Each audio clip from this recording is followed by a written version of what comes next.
Woodstock. It's time to rock. It's a celebration show, Brad. It's a celebration show for a couple of reasons. Most importantly, I suppose the real reason is the birthday of Rock Professor, an outstanding musical event that happened how many years ago?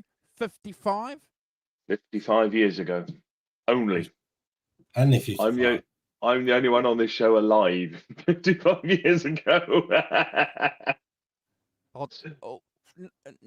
No, I can't let you just get away about. with that one. I can't You let you just get about. away with that by yourself. I can't bullshit anymore, Brad. I've got to tell the truth. Knock off a few years. Come on. Everyone knocks off a few years on social media. I'm 42. I am definitely not the Ronnie Wood on the channel. Brad is. I'm still the Ronnie Wood, mate. You can't get away with that one.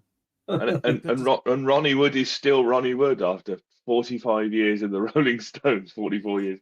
He's still the new boy. Fantastic.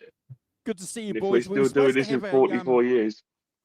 We were supposed to have a couple of guests join us. We kind of jumped the gun, didn't we? We thought maybe John ZD351 might want to jump on, but he kindly, politely sort of said, guys, watch this one. You guys know a little bit more about that. And he's got our a brother cold. Hugh, who was going to jump on, can't because he's working. So who are we to get in the way of industry? Somebody's got to keep me in the manner in which I'm accustomed. So you're stuck with us three in triple threat. You got original, it, bro. still the best.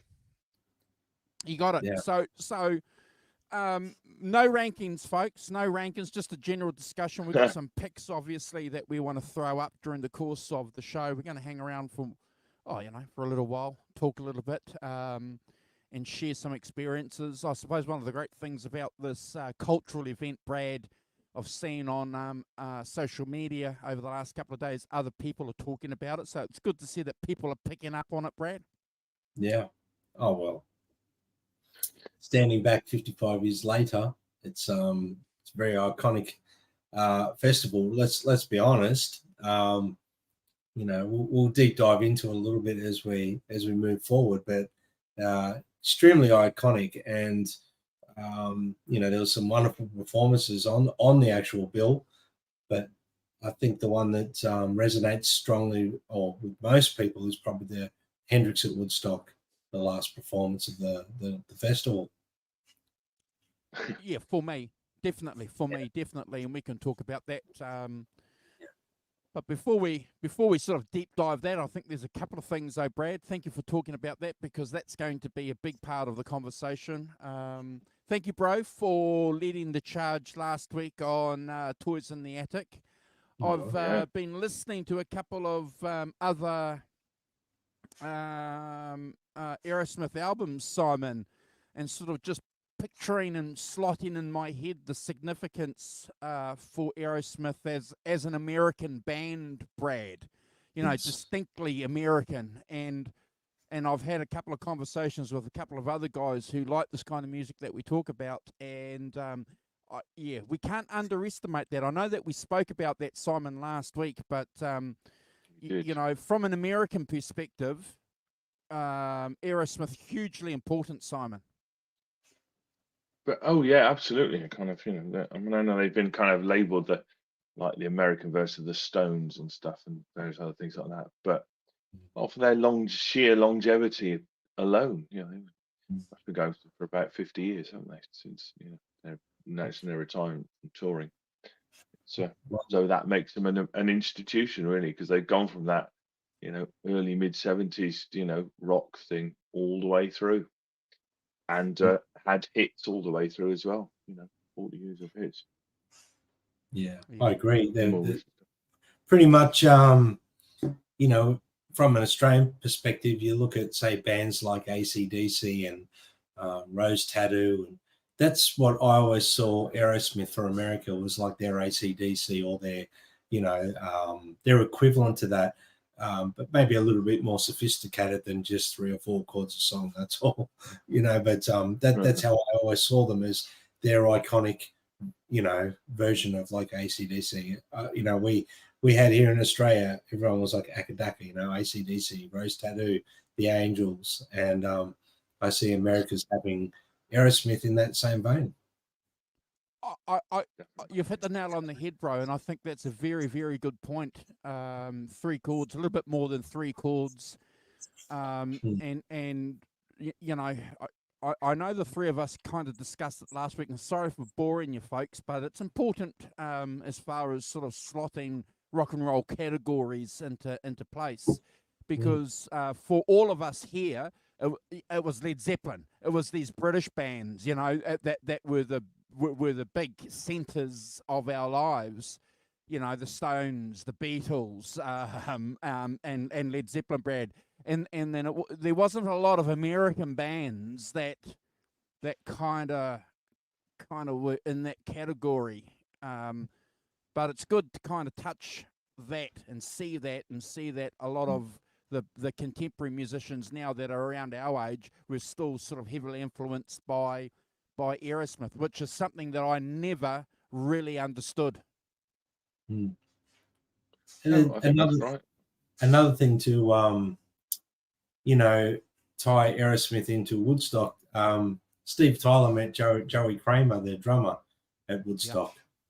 So that's a little story as well. Nice. So it all ties it into Aerosmith and Woodstock and all that. So that era, you know, influenced Aerosmith massively.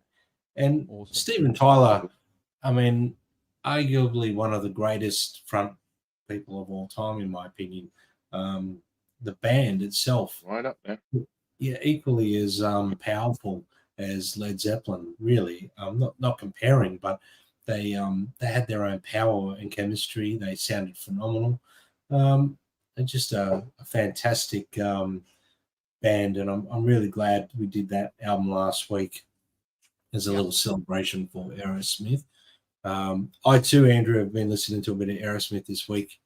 I listened to, you know, Pump, 9 Lives, In Rocks. You know, it's just such a powerful little band, you know what I mean? And it's so really cool. So I'll be looking forward to doing some more of their stuff moving forward. Awesome. Appreciate it, bro. Thank you for picking that. Yeah. Oh, definitely. These bands are on the list. So there's a couple of things that we want to talk about, folks, with you. Brad is going to do some modelling. So here you'll see this wonderful slogan that we've got called "May the Tone Be With You," which goes back to the very, very early days of the 5150 show. And I'm going to isolate Brad, if that's okay, because last week I did it and he was a little bit concerned that I could be doing something unfavourable. We're isolating for a good reason, you know. Yes.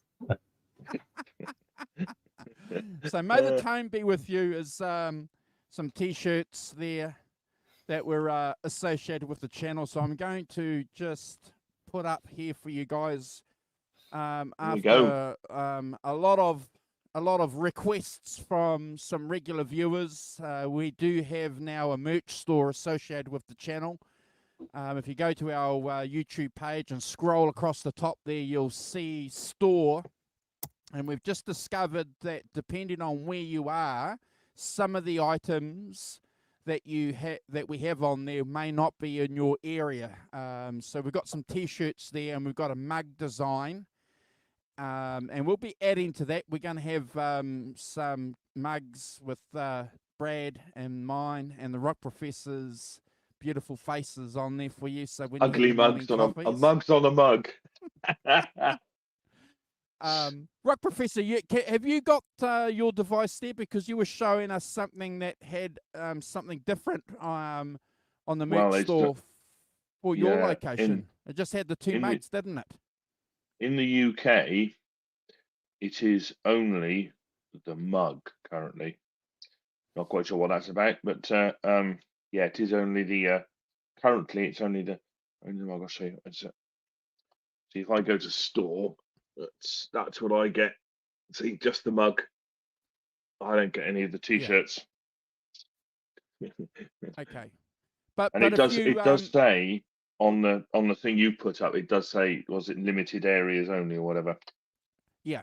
And what we Limited can shipping do though area. is we do have that store set up, so on the videos by default it will go to the stores. So if you're desperate and you can't see the t-shirts on our store and you want to grab one of the British Electric Blues t-shirts, there'll be a website link Email for me. you to there'll be a website link there for you to follow for you to go and purchase those. So yeah, we're excited about that.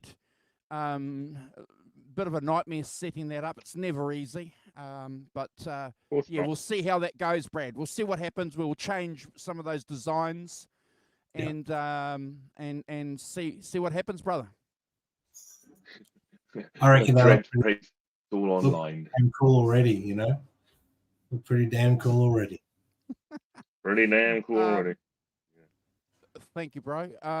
So we got no other news that's been happening other than what? What's been happening this week? Nothing much.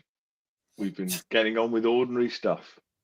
You know, it's funny because this week I think everyone I know has been flat out busy. So, you know, keeping up to date with everything when you're busy is quite difficult at times, you know what I mean? But I don't think there's anything else for us to report or discuss other than 55 years ago Woodstock, Andrew.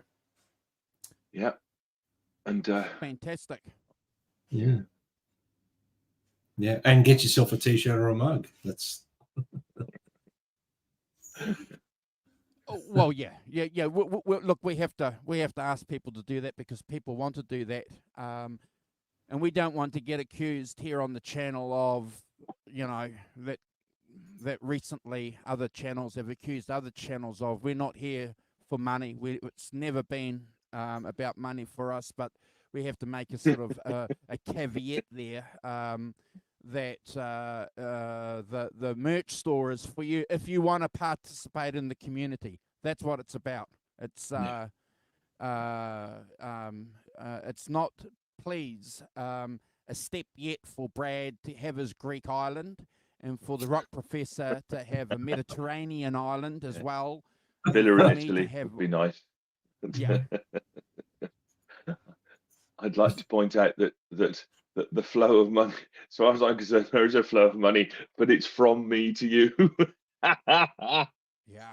I'm a patron supporter of the channel, you know. So in effect, it's like being part of your local sports club. You have to pay subs every week, you know. Correct. That's the way I view it. So yeah, the days of the villa in Italy are probably quite far away.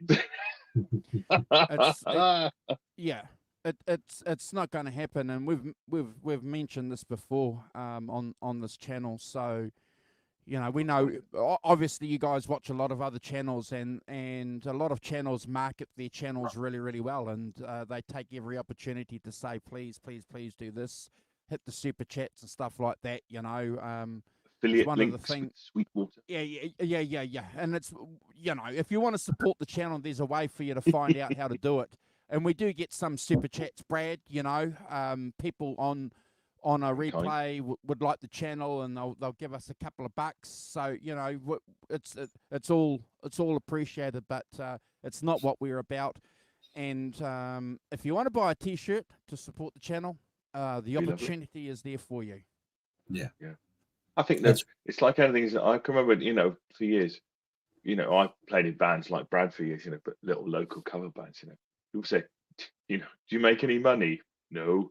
If you think you're going to make any money out of this, you're fooling yourself to start with. It just, you know, it's you know, it pays for strings and it pays for you to get there and stuff. You know, you probably break even over, but you know, we're not making a whole heap of money. So it's you know, I think that's right. You know, well, we do it because we love it, not because. Well, one of the interesting things that merch stores do is they say, give us your card number, pay some money because we want to make sure that you're a real person, you know. So that's so. Andrew's currently down on the deal without having bought anything. Yeah, so it's hilarious, isn't it? It's hilarious. But look, at the end of the day, again, we've got John ZD351 here in the chat. So, but yeah, we've got a couple of designs that we're going to work on. The Beano design that John ZD351 did for us a couple of years ago with myself, Brad, the Rock Professor, and Kurt was on it as well, if I remember rightly. But we've since edited it just with the three of us. We may put that on a mug. So, or John can put his head on. John can 3 put mugs on a mug. You know? Yeah, we'll have John as well. John, put yourself in, John. That would be good. As the fourth person. Yeah, good idea, bro. John, go and redo that and put your beautiful face in where the other guy was. Yeah. And when you've done that, flick me the graph and we'll put it on the. Good idea, bro. Well done, Brad. Well, you gotta have one good-looking guy on there, guys. 100%. You nailed it. Hey, what do you call it? What was it? Clickbait? Clickbait.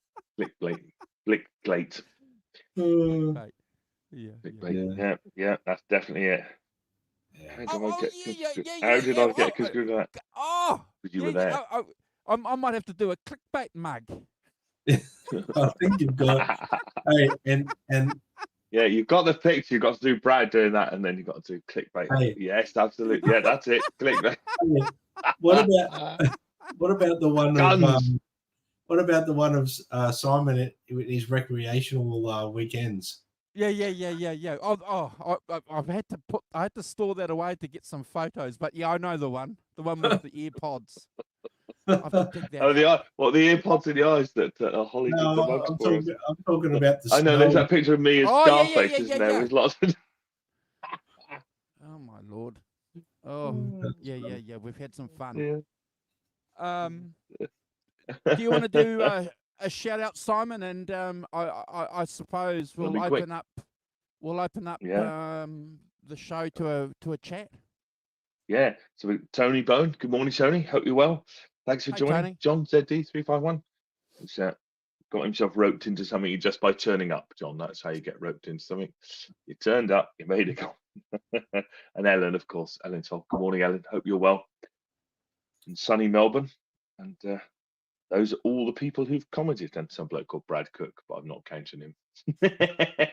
Mean. Yeah. Fantastic. Morning, everyone. Hope you're all good. Awesome. Yeah. Welcome. If you're 18 minutes in and you're watching on a replay, please subscribe to our channel as well, and our friends as well.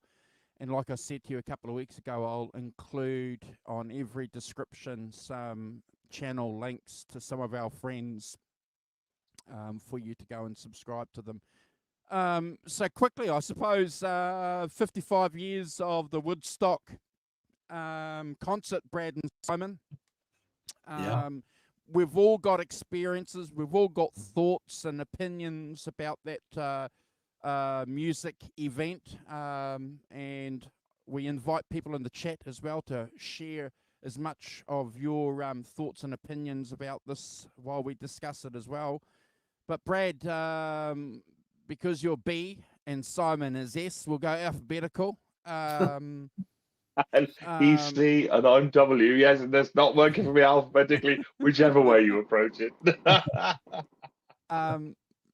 We like to talk a little bit about our experiences when we talk about albums and stuff like that. So I suppose the best place for us to start, Brad, is, when did you become aware of this concert, the footage, the film, the records or whatever, and then Simon, if you can offer your thoughts. So be as brief, bro, or as detailed as you want, because we've got plenty of time. Well, I think, I was aware of Woodstock just because of listening to a lot of the music from that era, from the late 60s into the 70s. And, being one of my favorite sort of time frames of music, I was, aware of Woodstock. My first real visual of Woodstock was Jimi Hendrix live at Woodstock on VHS. Used to watch that a lot. And then obviously after I watched, Woodstock, Hendrix at Woodstock many times. There's a documentary on Woodstock. Watched that many times as well, and obviously became aware of, I've heard that the Who played there, Janis played there, then Santana played there, and all these artists had played there, but then started to do a little bit of a deep dive into those artists as well, because they're favorites of mine as well. That pretty much was, for me, the deep dive into Woodstock really came through watching Hendrix live at Woodstock, which is, as we know, has become a legendary performance, captured in time, late 60s, 69, free love, hippie, the whole vibe and everything that was happening at the time. There's some iconic moments in rock history happening in time as well, and obviously the Hendrix performing at Woodstock was one of them. So that was pretty much, Andrew, to answer your question, my sort of discovery of Woodstock, you know what I mean? But all came through Hendrix, really. Simon? Yeah. Well, clearly I was aware of Woodstock, more or less, when it was, how old was I? I was 12, no, 11 at 6 times. So I kind of had some vague awareness of it then, but I mean, I saw the film in the mid 70s at my local cinema, Everyman Cinema on White Ladies Road. And good morning, Helene O'Hara. Nice to see you. Yeah, fantastic. So we went to see it then because it was, it was still relatively recent and fresh in the mind, and a lot of referencing it in the music press and things. Because clearly, a lot of the bands who played there, most of them were, touring and still big and still going, and it becomes one of the milestones, doesn't it, of in rock history, of people who played at Woodstock, kind of thing, and I think still in the 74, 75 when I would have gone to see it, it was still very fresh in the memory, still very fresh, and we went, as I say, we went to the cinema to see it because it's somebody, they put it on at the local cinema, and I remember, and it's funny, even in sort of 5 or 6 years later, it still seemed, in a funny way, a kind of long time ago, weirdly. I don't know why that is. It kind of always had a sepia tinge to it. It could have been 50 years ago, not 5. But because I think time, maybe rock music used to run a lot faster than it does now. 5 years seemed to be a long time in rock music then, 5 or 6 years, rather than now, where 5 years doesn't seem to be anything in modern popular music much. But it was, loved the film then, and kind of, it was thrilling because, of course, there wasn't. I've said this before. Here, there wasn't really any rock TV except the old Grey Whistle Test. It was a single show where you might see one or two of the artists who played at Woodstock. If you had a chance, you might get a little piece of film of them or something. But the cinema was the only place. This is way pre MTV and all of that stuff, 80s stuff, when, a lot of things, you could start to see a lot of things. And now it's, good morning, Great Manzini. You were not at Woodstock. How remiss of you. Oh dear. It's that's a kind of, special place for me, because it was part of, when I was growing up, and part of that rock music scene that I kind of remember, and as I say, was a a staging post, a milestone for things that happened before, things that happened afterwards. So yeah, so I've known about it all along. Andrew. Yeah, my experience with the Woodstock kind of parallels Brad's, Simon, and folks in the chat a little bit. We used to have on Sunday nights here in New Zealand a program called Radio with Pictures that used to play some of the quote-unquote adult music videos. That's where I first saw REM and The Cure, and bands like that, Brad, and Talking Heads. They weren't on the afternoon programs, and they play. I knew who Jimi Hendrix was, but I wasn't a Jimi Hendrix nut. So I would have been about 13 or 14 or 15, around that.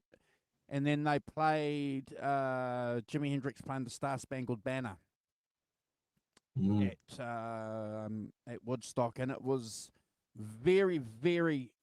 It was the same same experience I had when I heard Eruption by Eddie Van Halen. It was like, wow, I hadn't heard anything like that at all. So that was my experience with Woodstock, and I never really followed much through on that until much later, maybe in my late teens or maybe early 20s, when people started talking about Woodstock, Simon. You know, when like Neil Young, for example, was talking about Woodstock, and then you'd realise, oh, okay, you know, so Crosby, Stills, Nash and Young played there, and the Who, and then you'd find out, okay, and then I think the embargo came out, or came off, or the copyright came off, and they could kind of play here in New Zealand clips.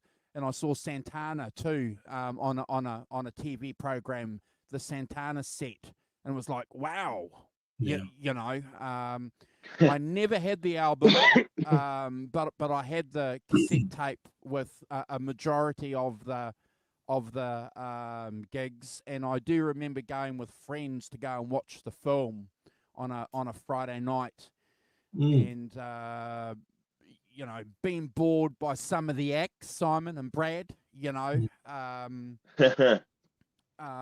because let's be fair, you know, in the context of what's happening, some of the acts were very much, you know, products and part of their times, and they probably haven't continued into the legacy like the Who and Jimi Hendrix have.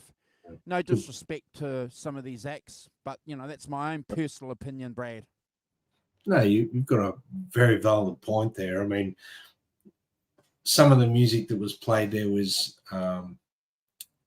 you know, set in stone for that time frame. Probably, you know, wouldn't have evolved much further because it was very much that late 60s flower power vibe, where some of the other things, I mean, I watched...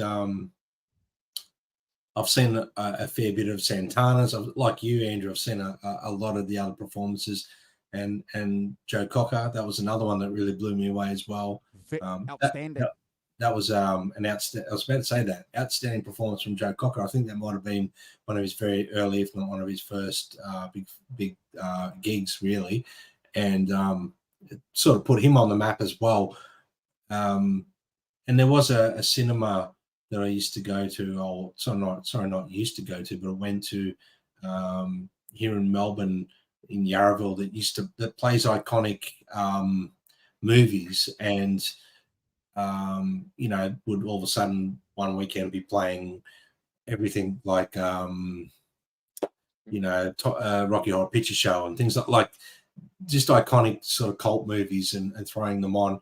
And one weekend they had an expanded version of Woodstock '69, and went to watch that, which was there was a lot of footage in that I'd never seen before as well, but a lot more talk about the festival and the people and all that. So there was a lot more in that, and I've never seen it since. So I don't know if that was specific for what I went to watch, or whether there's an expanded version of Woodstock, since I watched one back when I was a child, you know what I mean? So it's you know, it was the significance of it, obviously Woodstock, for people who aren't aware of it, it symbolized peace, love, unity. There was a lot of countercultural movement as well happening, and it was showing a lot of unity. You know, there was a lot of political upheaval in the US.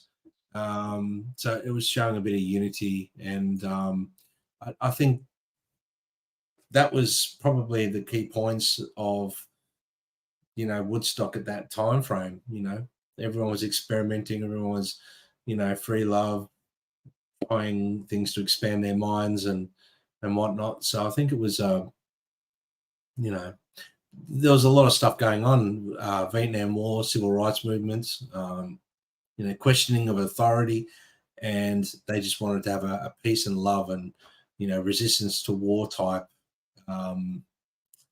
you know, cultural event. I think what was the tagline? An Aquarian exposition, 3 days of peace and music.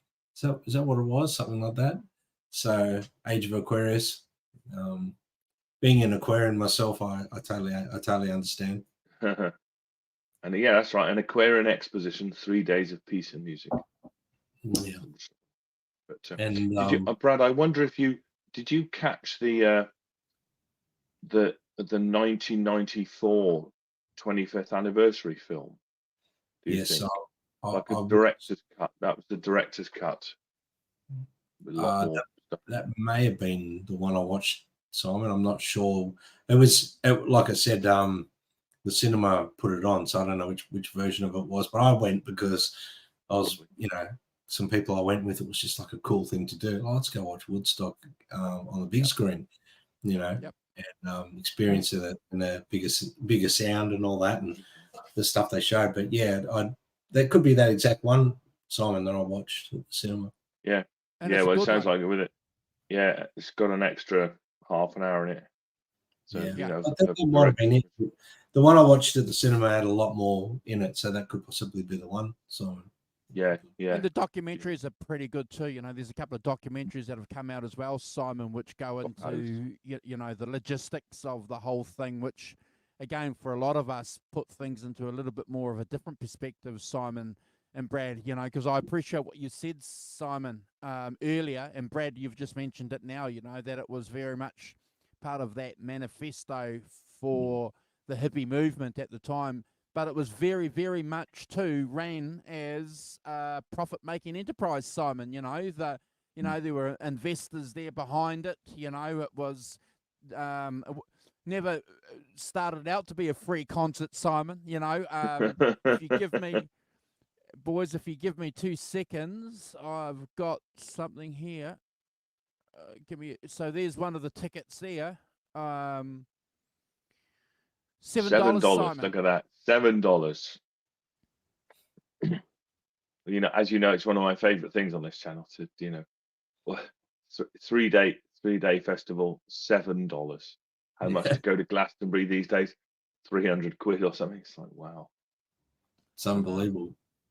But we say this too, we don't have a problem with rock and roll wanting to make a bit of money, because at the end of the day, Brad and Simon, they had to pay the artists, and but before I just chuck it over again to you, Simon, because Brad and I've been doing a lot of talking. It was the blueprint, I think, for a lot of music festivals around the world. Certainly influenced here in New Zealand, Brad. The Woodstock festival was certainly the motivator for a lot of festivals that happened here in New Zealand in the 70s and early 80s, Simon. Oh, for sure. Yeah, absolutely. Blueprint for all of them, really, isn't it? Glastonbury, the whole bit. It's a blueprint for all those. I think that ticket must have been a day ticket, because according to my research, tickets for the 3-day event cost $18 in advance and $24 on the gate, equivalent to about $150 to $200 today. So kind of within the thing. Also, thing I noticed that Creedence Clearwater Revival became the first act to sign a contract for the event, and they agreed to pay for $10,000. Equivalent to about $80,000 now. So, well, it just gives you some idea, isn't it, about kind of what people might be playing for, kind of thing. Then, no, fascinating. I'm sure we've seen that graphic over the years, with the breakdown, and I haven't put that up on the channel as one of our graphics guys, right? Because I'm sure we're familiar with it. I've just got photos and pictures that I'll just chuck up, but. I think at the end of the day, it reiterated and set in stone Jimi Hendrix, didn't it, Brad? And his role in rock and roll, because he was the guy that got the big kahunas, didn't he? Oh yeah, I mean, from my understanding, the original location wasn't meant to be where it was held. And it got moved because of the I think the people pulled out and they had to move the venue. Yeah. And it was meant to be fenced off, and they were only sort of playing for about 50,000 people, I think, something to that number. But you know, it ended up being, what was it, 400,000? Yeah, 450,000. Yeah, a lot of people, bro. You know, that showed up, and then obviously it was declared a free concert because of the fencing issues, and the ticket booths were overwhelmed. So, you know, imagine trying to get into this venue. I mean, you talk about, you go to see a band these days at an arena or a theatre, and they always say don't drive, catch public transport because of traffic jams. And imagine the traffic jams would have been for miles to this farm location. Apparently it was plagued with food and water shortages, inadequate sanitation facilities, and there was obviously, like in a situation where there's always that many people, concerns about safety and health issues. But you know, the people at the event were peaceful. They remained peaceful, and there was no real incidents of violence. You know, that just goes to show the event went as planned, really. I mean, despite the fact that they couldn't fence it off and the ticket boxes were overwhelmed, so they made it a free event. You'd be spewing if you spent dollars buying a ticket and all of a sudden got there and realized it was a free event, though. You'd be pretty annoyed, wouldn't you? But I know that you mentioned Simon, the Creedence Clearwater Revival were the first band to sign up. I think they had trouble getting anyone to commit. And, yeah, they did. Yeah. And Creedence agreed. And then all of a sudden everyone was like, yeah, okay, we'll do it. So, but I'm not sure factually if this is correct.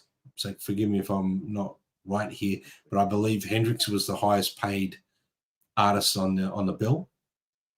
Yeah. And I believe during Hendrix's performance, because it was played with, you know, we can go into Hendrix whenever you want, guys, but I think there was rain, there was delays, and he went on early Monday morning, sorry, and it would have been probably, you know, cold, wet. People had plans to go back to work on Monday, Tuesday, whatever. And so the reality was Hendrix played to about 40 or 50,000 people as opposed to 400,000. So good point, bro. Good point. That's a very, very good point. And I think for the sake of the film, which is a standalone film, so there's a couple of different ways you can watch it. You can the standalone film is definitely worth watching. One of Hendrix's greatest performance. But I'm glad, kind of on hindsight, that it was the next morning, Simon, because you could see everything. And I don't think they would have had the technical issues, Brad, that they would have had maybe the night before. No. Oh, you can imagine, guys, you know, us three being musicians, and anyone else in the chat would understand, tuning your instruments is always a challenge in outdoor events. You can imagine, you know, with the rain, the cold, you know, whatever it may have been, keeping things in tune would have been a challenging thing to do. But you know, all that aside, they got through it. And I mean, you look at these pictures; it's just insane the amount of people. It's, you know, there's 500,000 people there. That's insane. That's insanity. Look at it. You wouldn't want to be up the back watching somebody, would you? Of course, no screens, of course, then. No large video screens. You could just, you had to be at the back. Yeah. You can imagine you probably wouldn't have heard a lot right at the back. It would have been echoish, probably more so. There's a great picture of Santana performing there. It's great. I wonder how many children were conceived there and born in March or April the next year. Yeah. So you can see the crowd there had significantly dwindled when Hendrix was playing, but there was still 40, 50 odd thousand people there. But towards the end of his set, a lot of people were leaving, and that wasn't because of Hendrix. I mean, they'd endured 3 days already, and they were all, trying to get out and probably had lives to get back to. And as you know, you do events, you go to events, you got to pay for them somehow. So you got to go back to your job, Yeah, get back to work. You've had your 3 days of fun now. Get back to work. These are hippies. Yeah, some fantastic pictures here, by the way, Andrew. Great. Yeah. And well, that one there in particular, because this is them building the set, and it's on the films too, folks. So if you're interested in the logistics of how rock and roll festivals were organized, there's a lot of content on the film. And look at the stage that they've built there, the height, the rooms, the space that they were trying to do for the different acts. No health and safety at all there, guys. Notice that. No health and safety, fluoro vests, Brad, no hard hats. I think there's a couple of hard hats if you have a look at some of the guys, some of the scaffolders were wearing. But very much that, and this is what I love about the concert. They had a lot of volunteers. People came there, Brad and Simon, because of that can-do attitude. Let's get in, let's get this going, let's do something, Brad. 100%. Wow, it's pretty amazing when you look at the staging being put up. It was an end of an era too, I think. Woodstock, it sort of bookmarked the end of an era, that end of '69 leading into the '70s, when the whole thing of the symbolic thing of peace, love, and freedom, and expanding your mind and all that sort of stuff. It's sort of after that, the festivals after that became a little bit darker. There was Well, it wasn't long after that we had Altamont, which was the end, which was definitely the nail yin and in the yang. coffin. The yin and the yang of Summer of Love, of that whole ideal that you're talking about. 5 months later. Altamont had deaths, murders. And we've discussed this before when we've done the Rolling Stones Get Your Yayas Out. We've had clips there of the Hells Angels guys sitting on the stage, and I just want to just bring a point to you guys. So just have a look at the height of the stage here. So you're looking at about 2.5 meters. That stage is 2.5 meters off the ground. And if you go and have a look at Get Your Yayas Out, that film footage, and one of the criticisms that they make about, that whole concert was it was only 500 meters off the ground, half a meter off the ground, the stage. Yeah. No wonder the bands were feeling insecure. 100%. Yeah. But there's also, there was also Isle of Wight in the 70s, which 1970, and that was played with a lot of, let's say, not as aggressive as that, but fences being ripped out. Everyone wanted stuff for free. It became a little bit of a rebellious type festival, and I think that's reflective in a lot of the performances at Isle of Wight. I think, without sort of deviating too far, the Doors performance I watched at Isle of Wight was pretty amazing. I know Hendrix had a lot of issues with Isle of Wight. You watch Hendrix at the end of his performance just drop his guitar and walk off like in almost disgust, I think. People discuss that point of that film, where he did that and come up with different things. But I think he was a bit disgusted and walked off in that sort of frame of mind. But you can see, without sort of deviating too much back to Hendrix at Woodstock all the time, Andrew, I think it was one of those things where his performance became iconic in rock history, and it's made Woodstock a bigger and more legendary festival than it possibly could have been. I mean, he was the headlining act. There's a great picture of Hendrix there that's awesome. It's taken between the Marshall stacks or the side fill, one of the two. That's incredible. But the white Stratocaster, you know, the name for that's Isabella, and that guitar strap. I think everyone went out to buy that guitar strap after this, and the tassels on the jacket, on the shirt, the suede shirt, and the velvet pants. You know, it was such an iconic look, and people always knew that Star Spangled Banner, Andrew, that you mentioned, as being one of the most iconic moments in the 60s, you know, like performance-wise. It was phenomenal. I mean, the first time I ever heard that too, Andrew, was watching the Hendrix at Woodstock, and was blown away. I was totally blown away how he managed to do all those dive bombs and whatnot and everything like that. It still keeps the guitar relatively in tune. Yeah, it was phenomenal. But I think Hendrix is obviously the highest paid performer, I think, on that. And as we said, it's Brad, that's quite interesting, isn't it? Because he got $18,000, right? Yeah. So Blood, Sweat and Tears got $15,000. And I'm claiming that the winner of this by a country mile is Joan Baez, who got 10 grand. Joan Baez on her own got 10 grand. See, Jimi Hendrix had to share it out with two other people. It's only 6 grand each. He's down with it. You know, well, amazing. The thing is, it was a 6-piece band, so did he share that with 6 people? Yeah. See, well, absolutely. See, there's only 3 grand each. You know, whereas Joan Baez, single person, you know, just to win an acoustic guitar, pocketing, trousering 10 grand. That's doing well, really. Yes.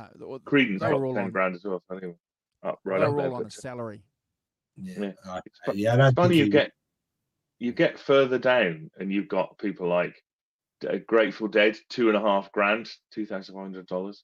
Mountain, $2,000. You know, Keith Hartley, Santana got $750. That's incredible. So, you know, and for them it's about $20 each. But this gig made Santana. Oh, without this gig, Santana would have been a fringe artist, guys. Yeah, I reckon. 100%, Andrew. 100%. You know, 100%. Yeah, it's but yeah, amazing to think that that's what they got. I can't remember to see what people got, you know, and how much then people, you know, charged to turn up. The other thing I'd say, that lovely Hendrix photograph, right? You know, of him in the tasseled shirt and the blue velvet loom pants. But not a trace of mud on him, is there? No. I love the picture of Hendrix where he's doing the peace sign on stage. That's an iconic picture. I think I used to have a poster of that on my wall at some point in my life. It's pretty iconic. Yeah. It's amazing.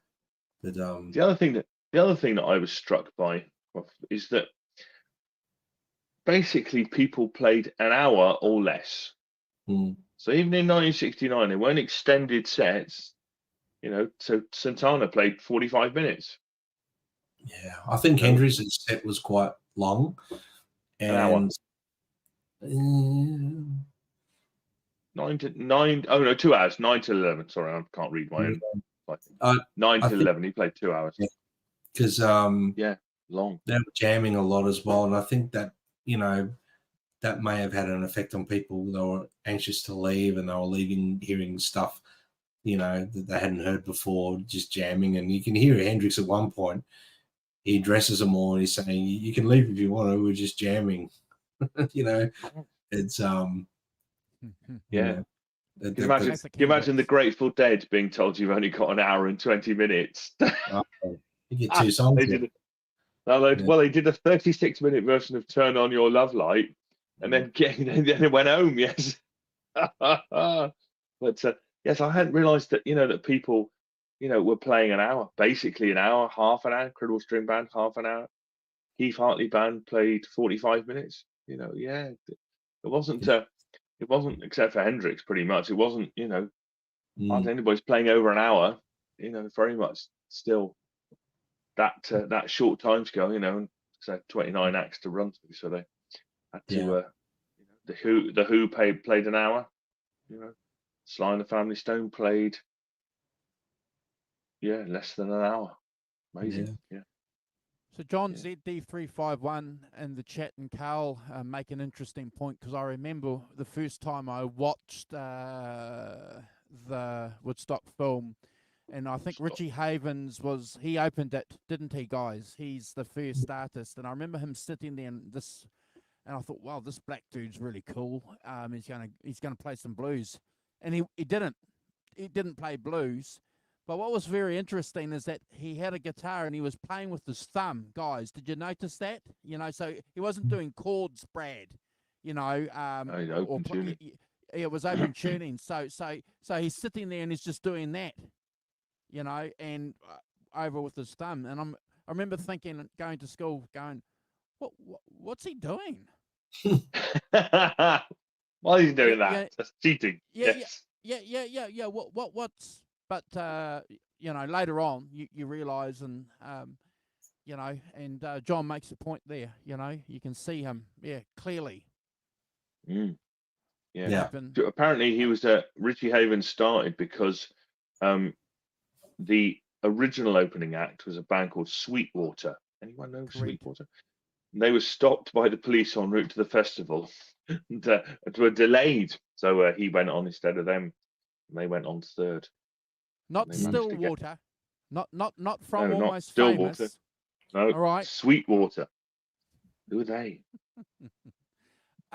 While we're talking about that's the weird bit, isn't it? Sorry, Simon. Yeah. Go on. I was just going to say that there were quite a lot of people who I didn't really know at all. Like Sweetwater, no possible. Bert Summer, not particularly. At Quill, anyone? Quill? Anyone? Never. I don't think I've ever heard that name before. Never mind.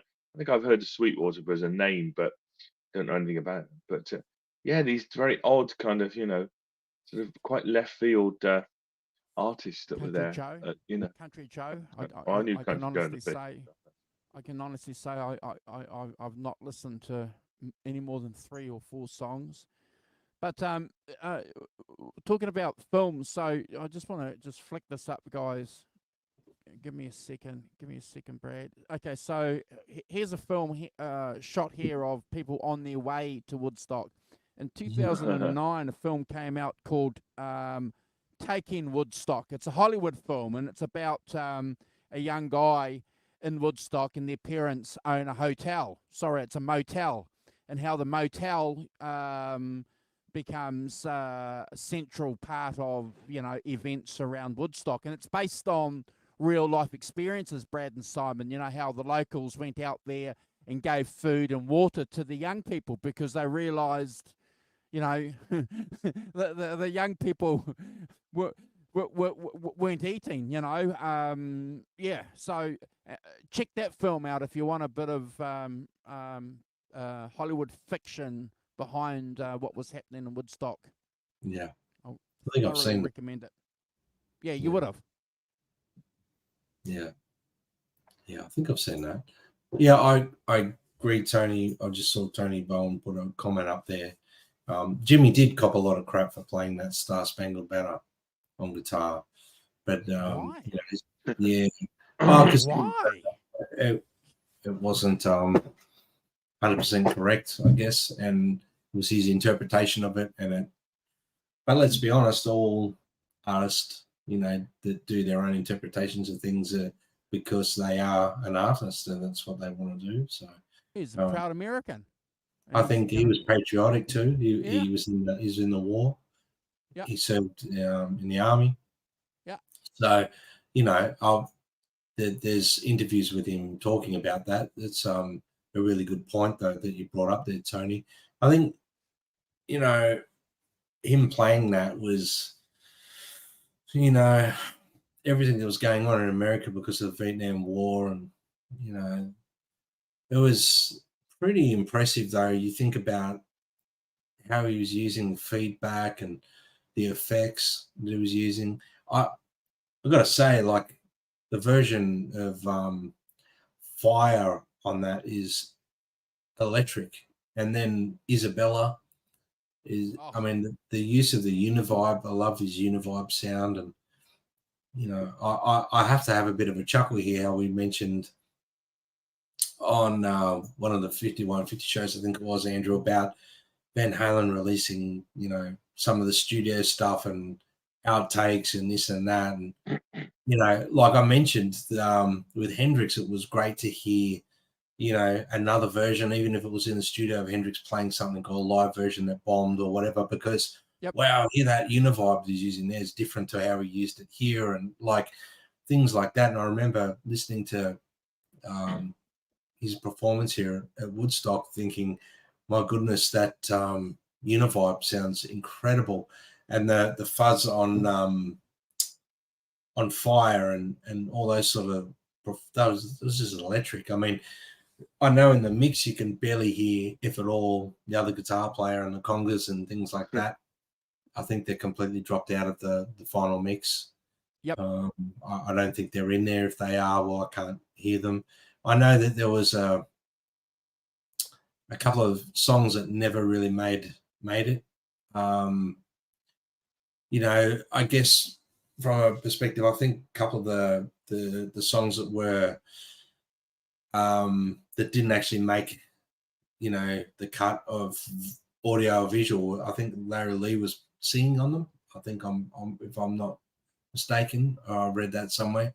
So I think they cut those from the performance. I don't think you can hear Jim or Sultan on percussion at all.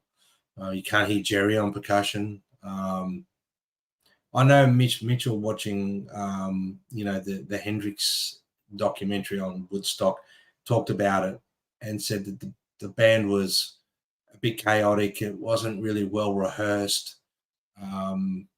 despite the fact that the band had rehearsed, before Woodstock. They hadn't really rehearsed that much, and the performance is, in his eyes, suffered from that. The band not really being familiar with some of the material was something that he brought up as well. And I mean, they were trying to jam on songs that were unfinished as well in some points. But I don't understand, and I'm glad that to some extent that later, like I think it might have been 10 years ago, Andrew and Simon, that another version of Hendrix at Woodstock came out with more songs and closer to the set list order of the performance. But I'm not sure why they chose to chop and change and not show us the set list order. I know it's a 2-hour performance and he did, but anyway, that was something that always used to bug me, that you'd watch the VH version of Hendrix at Woodstock and it would be the completely wrong order to what he performed it. And I think that's something that's you got to look at. But artists perform a set list a certain way for a reason, you know what I mean? So I hope in time that we're looking back at the right performances of these Woodstock performances. I mean, more to do with the set list of the bands, the way they perform them, than just chopping and changing them to suit the narrative, I guess. For sure. I mean, yeah, absolutely. Yeah. It's a difficult one to do because you're trying to sell a product. I get it, but Isn't there Isn't there an album with Hendrix at Woodstock? Isn't there an album? Yeah, there is, and there's been multiple releases of it, and each time it releases, it's remastered with another few songs on it or whatever. And it used to bug me like nothing else to the Hendrix would do that. I'd be like, why can't you just release the whole damn thing? And I think they've pretty much done that with what they've got left.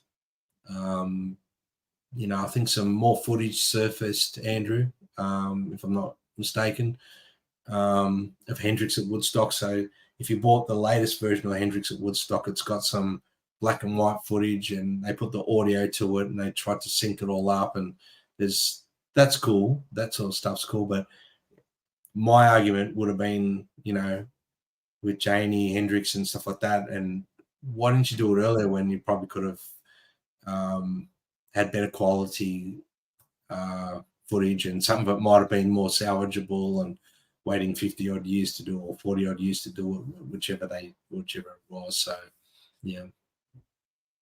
Interestingly, the Hendrix, he played there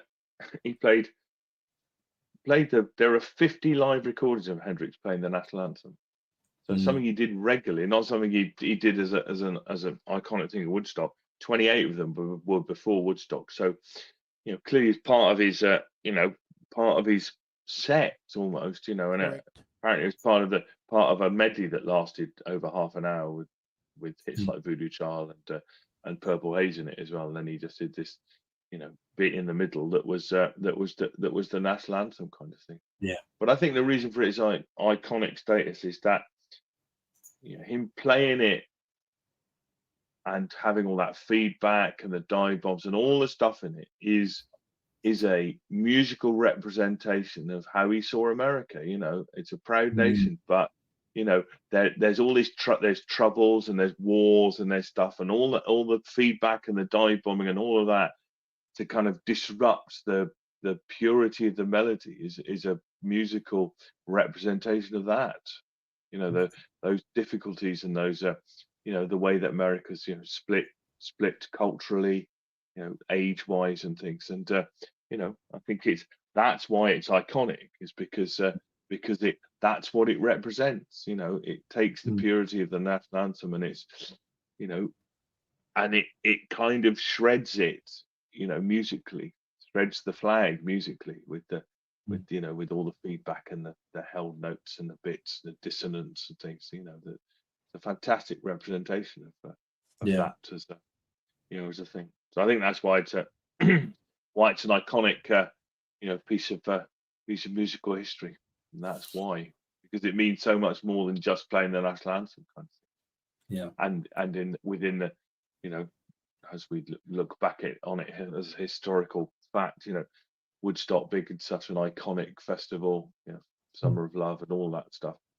that it is part of that, but also that sense of a torn America at war, culture and everything, and then it foreshadows Altamont, doesn't it, as well? And maybe I'm reading too much into it, but looking back on it, you go, Altamont's 5 months later, really not quite the festival that it was set out to be, but it kind of has a kind of vibe in it about that as well. And I'm loading that onto it, which of course it never had at the time, but in the events of history, that's what I feel about it. So if you've never seen it, check it out, because it's an extraordinary evocation.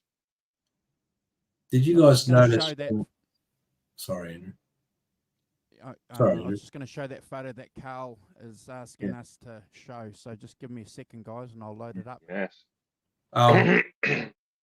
One interesting thing, the Hendrix performance birthed the new band that he was trying to start, because obviously the Experience was no more, because Noel Redding was no more part of the band, and he wanted to launch a new era of Hendrix. And he got introduced as a Jimi Hendrix Experience, and during the gig he goes, yes, we're called Gypsy Sun and Rainbows, but we're nothing but a band of gypsies. And so I thought that's a very notable thing, because later we got the band of gypsies with Billy Cox, and Buddy Miles, and then obviously for reasons that were, I'd say marketing, they went back to the Jimi Hendrix Experience with Mitch on drums. Yeah, short-lived. Yes, absolutely. Yeah. But I mean, that was a sign of the time. And to touch on what you said, Simon, about 5 years in music, it was different back then and stuff like that. 6 months in music was different back then. They could change the direction and completely almost be a different band, and you can't, that's a very classic, iconic photo to the left there, and that's a very sweet photo to the right. Lovely, yeah. Did you, just on the subject of Hendrix, I didn't know this when I apparently he wasn't supposed to be closing the show. They were going to get Roy Rogers to close it, singing "Happy Trails," which singing "Cowboy," which is that would have been quite amusing, but he declined to do it. Surprisingly, yeah. Yes. Yeah, very iconic photos. Yeah, some very iconic photos that were taken around that time frame, and you were looking at 55 years later, and I know they had a second go at it, which I don't want to go on about it too much, but No. in the 90s they did another Woodstock, and it was a bit of a disaster. So I don't know if anyone's watched the Netflix thing that came out there for a little bit. Yeah, it's go watch it, bro. Yeah, it's pretty disastrous, and nothing like what Woodstock was in the 60s, in 69. But I know there was quite a few bands that were looking at playing at Woodstock, but I'm going to say a massive what if, guys, and see what you think. What if the Beatles played at Woodstock? Oh, you think about what they were up to in 69. oh. Imagine that. But that would have been like the icing on the cake. I think that would have been huge if they had got the Beatles. Well, you've hit the nail on the head. I'd like to think, they were recording Abbey Road at the time, so they were apparently considered. But yeah, just imagine if the Beatles had played there, and as Tony said in the chat earlier, Blind Faith. They were two hot acts at the time. But the Beatles, gosh, they don't have to do half an hour set, Simon, and that would have been enough. Yeah. Well, apparently the promoter Michael Lang realised the Beatles were not an option. He invited John Lennon and the Plastic Ono Band. Due to Lennon's position on Vietnam and the '68 drug bust in England, Richard Nixon and the US government reportedly did not want him in the country.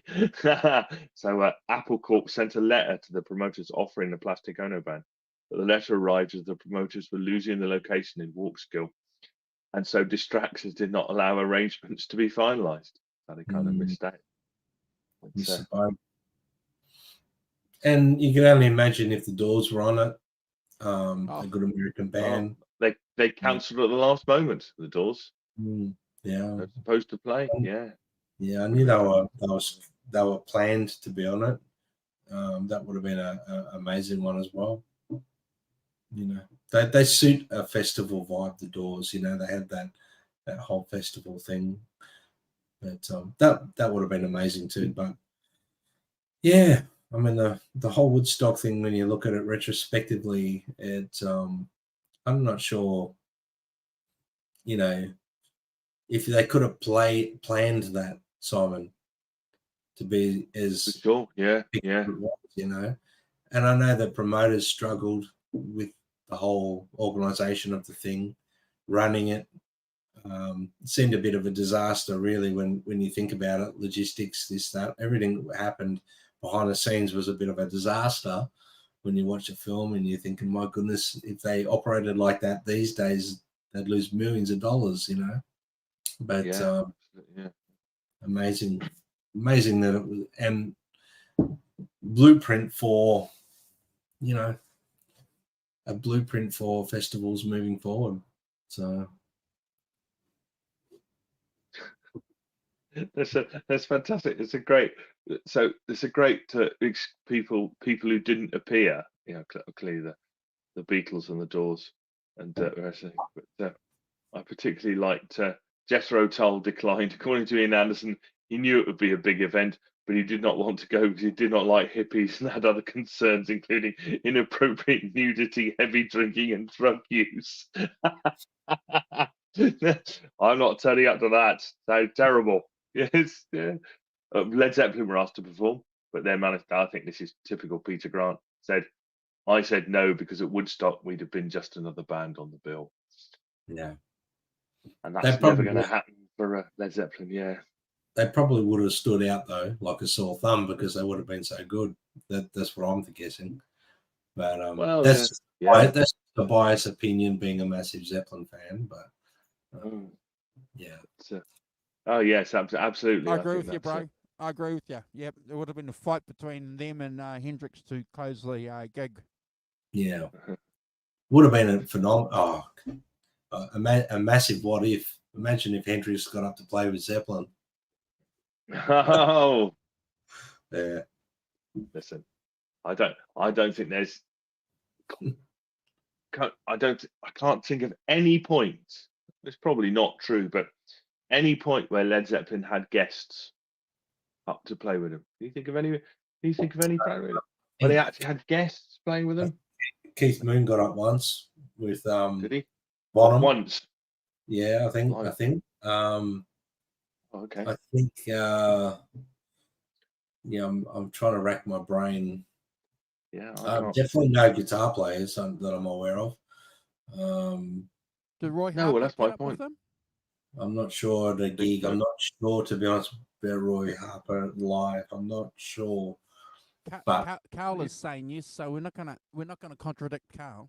Yeah. What does he know? Well, it's probably like there's something that could probably be a whole nother show talking about guest performances that on bands live performances that like Zeppelin probably very rarely got anyone up because but it's questionable. Yeah, Roy Harper obviously may have. That's a good one. I'm not sure about that, but yeah. So Woodstock, 55 years ago, guys. Greg Vanzini makes a good point there. Joni Mitchell, Woodstock, in the famous version of Woodstock, sung by Hold On Guys. These guys here, their version of Woodstock, Crosby, Stills, Nash and Young. Good point, Greg Vanzini. Yeah. She was interviewed on that same Dick Cavett show. Am I right, Simon? She was interviewed. That's right. Yeah. And she couldn't make it for some reason, and I think she was disappointed. I can't remember the full story. Can anyone remember? Yeah. Let's have a look. She's originally slated to perform, but cancelled at the urging of her manager to avoid missing a scheduled appearance on the Dick Cavett show. He can later compose the song Woodstock, Winner, inspired what he saw on television. Yeah. So, but yes, he didn't want to miss the thingy. So, well, the manager made the decision. Yeah, the manager. And a little bit, I think, a little bit like Brad, the manager from Led Zeppelin, writing a letter saying, "My band does not share stages or bills with other bands. Thank you." You can kind of, that's not going to come from Jimmy Page, Simon. It's going to probably come from that big fella, Mr. Grant. Yeah. Grant. And if you've read Richard Cole's book on Led Zeppelin, you could just imagine John Bonham ripping drummers off stages and taking over their slot for a gig and stuff like that, and throwing orange juice on people. And yeah. He would have been up for it, mate. That's not how you play drums. Yeah. I found a few instances of Led Zeppelin having the odd guest. Apparently, Simon Kirke and Mick Ralphs played with them only once. Ron Wood played on Communication Breakdown '75. Various other people playing. Yeah, Ron Wood. Yeah, apparently just the one. Ronnie Wood of the Roadstones played dual lead guitars with Jimi on Communication Breakdown Encore, the NASA's County Coliseum, Uniondale, New York, on the 22nd of the 13th. So the 75 US tour. Yeah. So they were out, but a lot of people, most of these people, like Chris Welch, the musical journalist, played timbales on A Whole Lot of Love on in Germany. Phil Carson of Atlantic Records played bass on Summertime Blues. So not really serious, except for maybe Mick Ralph's really, but a lot of sort of kind of around the edges. Bonzo's brother Mick Bonham played congas on A Whole Lot of Love in '71. Yeah, not really. It's not really much. But yeah. Oh well, yeah. Hendrix and Page on the same stage, that would have been quite something, wouldn't it? Quite something. Yeah. Yeah. I don't think I don't think we could contain ourselves watching that. It would have been pretty amazing. I agree with you, bro. There's a good point here again from our friend Tony. Dylan was going to play, but apparently he was playing at the Isle of Wight, so I remember that. And also, Simon, we mentioned them before, the Glimmer Twins. Never want to be upstaged. They saw what Woodstock was as a cultural event. Always smart, always clever young fellows, weren't they? And they said, well, look, we missed that one. We'll go and organise our own concert, our own festival, Simon. 5 months later, it's going to go well. Yeah. Apparently, they declined because Mick Jagger was in Australia filming Ned Kelly. Keith Richards' girlfriend Anita Pallenberg had just given birth to their son Marlon. So they didn't want to Hold on. I'm going to put a picture up. Tony's sent. Oh yeah, Tony. Grave Vanzini went to Tim Harding's grave. Yes, today. Where did you send that photo, Great Vanzini? Was it email or messenger? Please.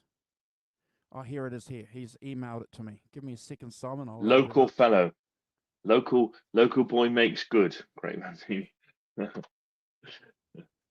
Lovely, yeah. I mean, I suppose it is an interesting. So who was Tom? Okay, give me a second, mate. I'll load it up, and you can tell us in the chat who Tim is. Yeah. It's interesting, isn't it? Just like he said it was a, I was just wondering, looking through the list of people. So, who do you think, of all the people who played there, who had their careers made by playing at Woodstock? Santana. So Santana definitely. Blood, Sweat and Tears. I think Blood, Sweat and Tears. Definitely, as a guitar player. Suppose, that red ES 335 with the hold on, give me a second. I'm trying to do 3 jobs at once. This one here with the peace sign. Alvin Lee. That's Alvin Lee. That's iconic moment from the film. Him playing. Never missed a note, Brad. No, he's brilliant. I really amazing. 10 years after, yeah. 10 years after, sorry. I said Blood, Sweat. Sorry, Simon. Well, interestingly, they declined to participate in the documentary film or the soundtrack album because of dissatisfaction with the sound quality of their performance. Strange. Same with Creedence as well. John Fogerty thought they played terribly and were terrible. I think possibly recordings beg to differ on that. I think I listened to about 80 something videos of the whole of the Woodstock thing over the week. I've listened to, I think, pretty much everything, not all the Hendrix stuff, but examples, certainly half a dozen of everybody who played there. But I mean, that thing about all the people who declined to be in the film, who didn't. Sweetwater, incredible string band, Bert Summer, Tim Harding, Ravi Shankar, Melanie, Quill, Keith Hartley, famously, Mountain, they declined to be in the film, Grateful Dead, Creedence Clearwater, The Band, Blood, Sweat and Tears, Johnny and Edgar Winter, and the Paul Butterfield Blues Band. And I have to agree with Carl. And we mentioned it before when we were talking about Carl? I don't see Carl's comments. Where are they in Facebook or something? Was Joe Cocker. Joe Cocker, definitely. Joe Cocker's performance certainly put Joe Cocker on, because he was with Mad Dogs and English, Mad Dogs and Englishmen, Simon. Yeah. And his performance was one of the highlights, without doubt. Yeah. Yeah, no, for sure. Yeah. Yeah, outstanding performance. So, you know, some legacies were definitely built. Certainly for me, though, yeah, this guy here, it kind of disappointed me, though, Brad. You raised a good point where, you know, some people had said, you know, that the performance was subpar, you know, and some of the band members thought that they could have done better, etc., you know. But for me, I think it's one of the greatest live performances ever, Simon, you know, Yeah. given the conditions. And I think, he enjoyed it. Yeah. I think when you watch the passion behind someone like Joe Cocker singing at Woodstock, and then I think the passion of Hendrix behind what he was doing, they and Santana, they were all into the event. They really wanted to. And I think Hendrix, from my recollection of reading about it, I think he collapsed after performing, guys. I think he from exhaustion and sleep deprivation, I think it was, he collapsed. Yeah, yes, exactly. Yeah. You're right now. Yes, he did. Yes, because he'd been up all night. Correct. Yeah. Yeah, I believe that. But obviously, what a performance, you know. And you think about those psychedelia sort of vibes that he was portraying in his music. If you shut your eyes, you know, you're picturing, you know, psychedelic colors and things like that during his performance of not just Star Spangled Banner, gentlemen, but like Purple Haze, all of them, like the stuff he's doing, because he comes straight into Purple Haze, and you listen to that. I still reckon one of my favorite versions of Fire is from Woodstock. It's incredible. It's got so much intensity and power behind it, and it's electric. And Hendrix is he's all over it. You know? If I could play that half that good live, I'd be wrapped. I mean, it's one of those things you watch it and it inspires you. And I watched Hendrix at Woodstock this week and was totally blown away and inspired. And I must admit, I picked up a few things I've never actually seen before. You know what I mean? Yep. Yeah.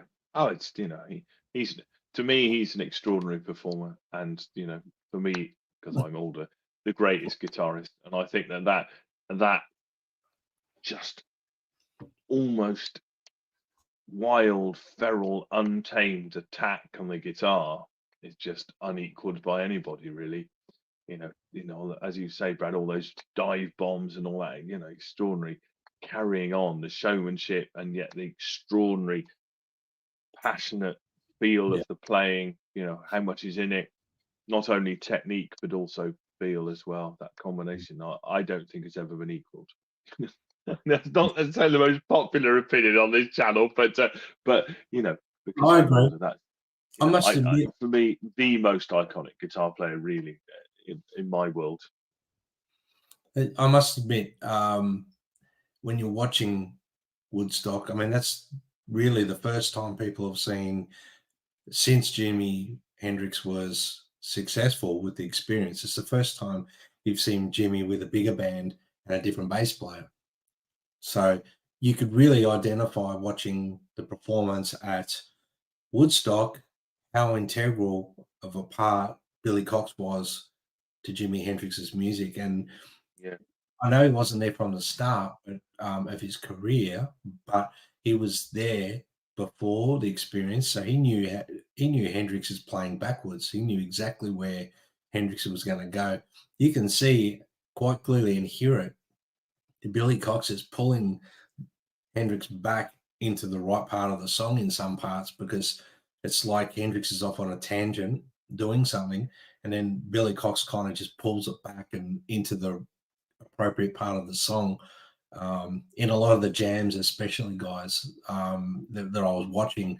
So my point being, without sort of deviating too much, you can really see with Billy Cox on stage how Jimi Hendrix was evolving as well, because he had a little bit of confidence in Billy Cox. Not to say he didn't with Noel Redding, but that he could go off on a tangent and Billy would read it pretty well and actually go off with him, but then bring it back. He would bring it back, because you've got to remember, especially from a three-piece perspective, that bass player is an integral part of bringing songs back from a solo or an improvised section, which a lot of that in Woodstock is improvised, guys. There's a lot of jamming going on there.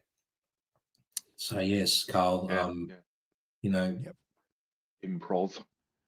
Right, we've spoken about a lot of guys at the concert, guys, but there's a couple of great female artists who were on the bill.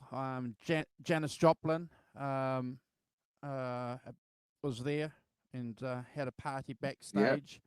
Yeah, and also Grace Joan Slick Baez. from Jefferson Airplane. Yeah. Great performance. Amazing. Yeah, great. Yeah, absolutely.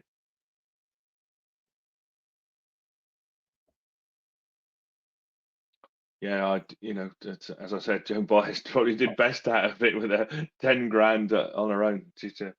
And she has that voice, doesn't she? She has the most extraordinary voice, and I watched her performances. She just sings and plays beautifully, and interesting. One complete side note: she plays a song called "Joe Hill," which is an old Labour song from the 20s.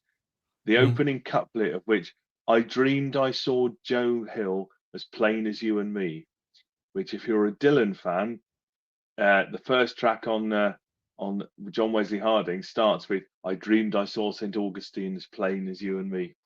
So I think Mr. Dylan is quoting Joe Hill, and I didn't realise that until I heard Joan Baez singing it. So, complete aside, very exciting. The little things that excite me, Brad, I can tell you. We've been having great fun this week. Like, I've been playing my kids the Aerosmith song that sounds like Shania Twain. They've been amazed by this. Yeah, I'm glad you mentioned the women too, so Andrew, because we need to. There's some wonderful performers on that, and let's be honest, Janis Joplin was a powerhouse.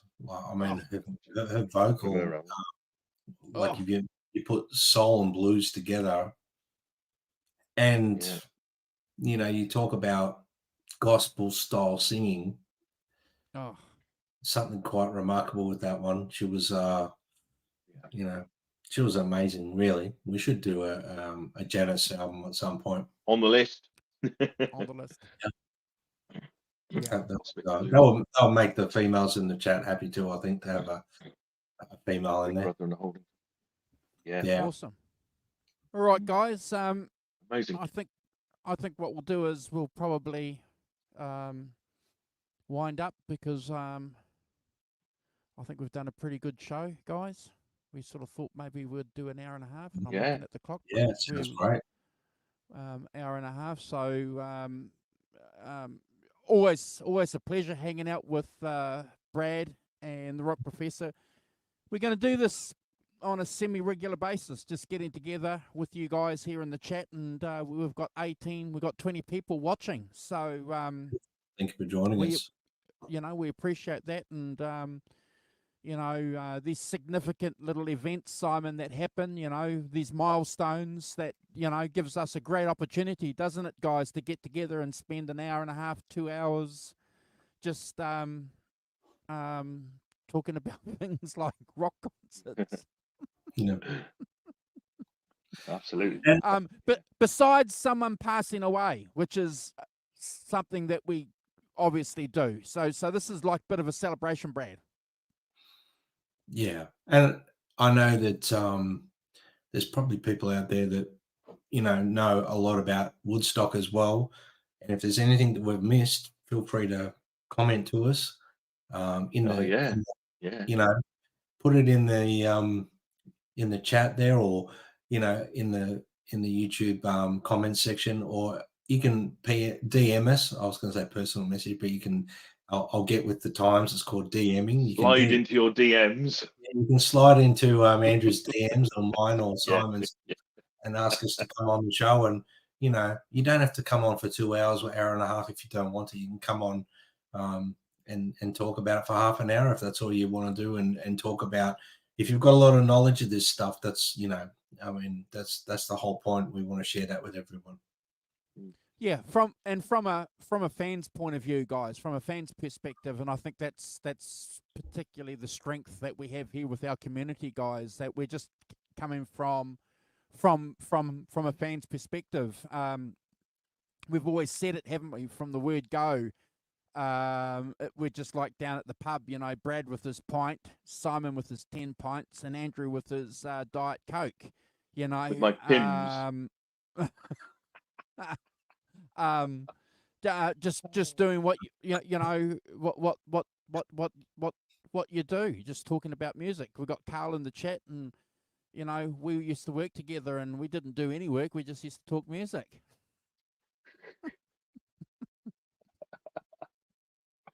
Nice. Yeah. Oh, that's funny. Yeah, well, that's what happens at work, though, Andrew, isn't it? You start, as soon as you find someone that knows a little bit about music, not a lot of work gets done. No. Water cooler moments, apparently, are all the rage. I wouldn't know, but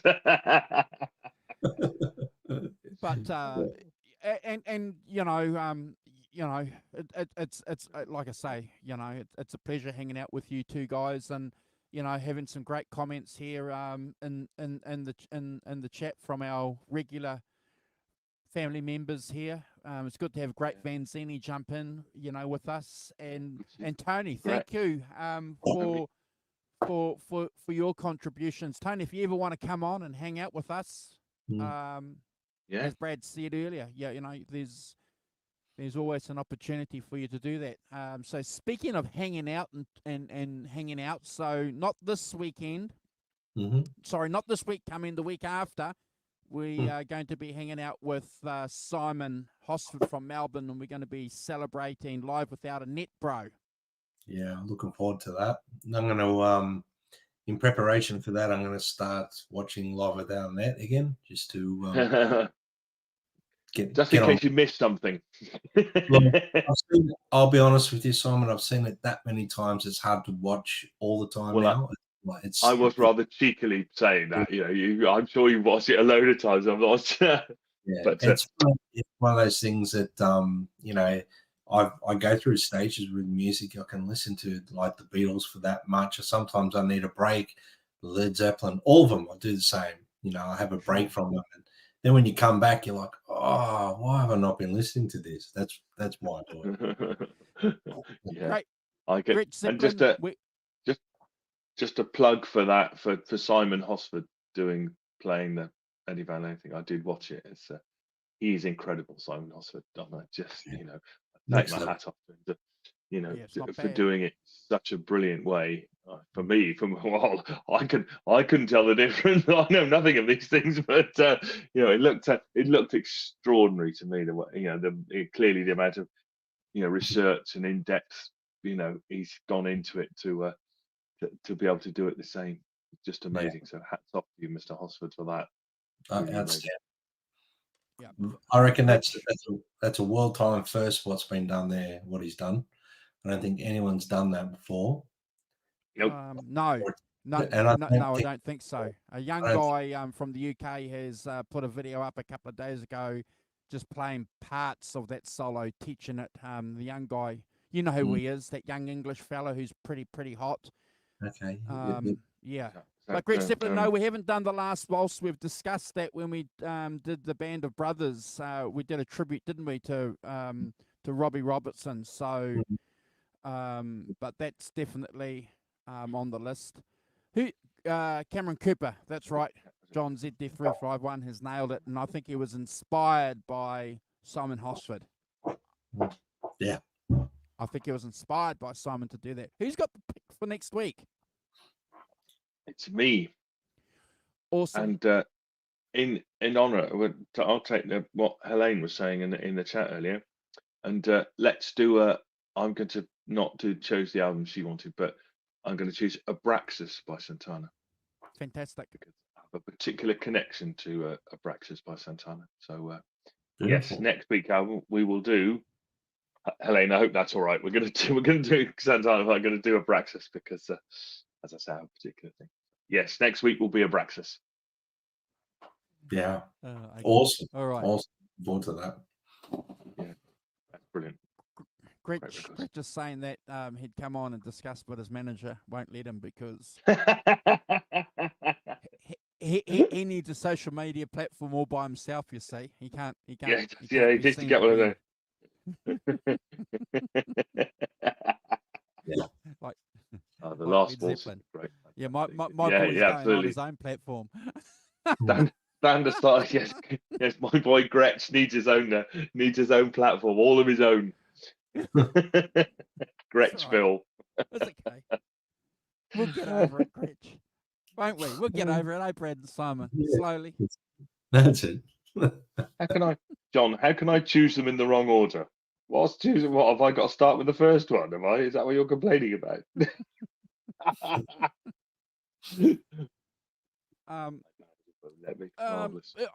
Thanks, guys. It's been a great show hanging out with you guys, and to everybody who participated, to everybody who performed, to everybody who organised and stood in line, to everyone who invaded the concert arena, to those people in the area who fed and clothed and provided water to all the young people, to all the managers, to everybody who was there, the set builders, Brad.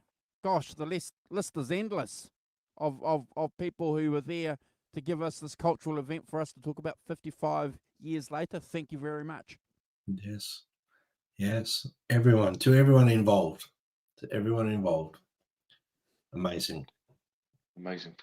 Yeah, absolutely.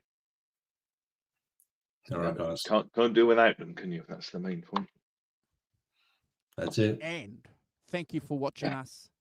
Thank you for hanging out with us. Thank you for subscribing with us. And the Rock Professor's going to do a shout out to you. I am. Thanks to Gretch. Fantastic. Helene O'Hara. Next week, Helene. Hope you're able to make it. Ellen, of course. Ellen, thank you so much, Ellen, for being here every week. Fantastic. John ZD351. Great Vanzini. Yep. Fantastic to see you. Tony, of course. Tony Byrne. Thanks, Tony, for joining. That's fantastic. Great comments as ever. Could I say great comments in the chat from people? It's keeping us on our toes, and 100%. I think this is that's one of the great joys of this show is the intelligence of in the chat and what's and stuff, and the humor as well. It's great. So that's been really, really enjoyable. We've got Tony, John, Helene, Great Jimi, Gretch. Helene, I think I've got everybody who's made a comment. So thanks all for doing that. Fantastic to see you all. And we'll see you next week for Abraxas. Yeah. Take it away, boss. I'll do a show card and get that up. Where are we? I've got all these pictures. All these pictures. Hold on. Oh dear. Can't find the outro to elbow your way through the crowds of Woodstock. Peace. Later, Woods.